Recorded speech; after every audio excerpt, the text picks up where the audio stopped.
जाने मेरी जाने मन बचपन का प्यार मेरा भूल नहीं जाना रे चस्सा मेरा प्यार है जान तुझे किया है बचपन का प्यार मेरा भूल नहीं जाना रे। काहे इतना करे जाकू कावेलू हऊ हमरे त चोन्हा का देखावेलू तुही पर कौले बाड़ू मन बहकौले बाड़ू नखड़ा के छेनी से ना सांस बनी दिल में उतर जाती पूरा इनके पता जस पर सर जाती तनी ताक दे तो छोटी तो मर जाती। उठा के न चला कमर हिला के न चला लूटी जाई चढ़ल जवानी ढोली देखा के न चला राका डर नइखे जान के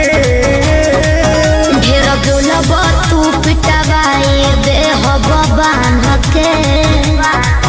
अरे रखले बानी नई हर में ओहिरा ताहर देहिया से देहिया रगड़ जइती भर मन खुशी से भर जइती तनी ताक दे तो छोटी त मर जइती। तने मेरा निया दुताए लगलू जरबो न कोइल धुआए लगलू कब लड़ी न तो से नजरिया जान मार लाए गोरी कसा बुजरौर गोड़ कहीं जन्नत चको नहीं दहेज में मंगले पर चुना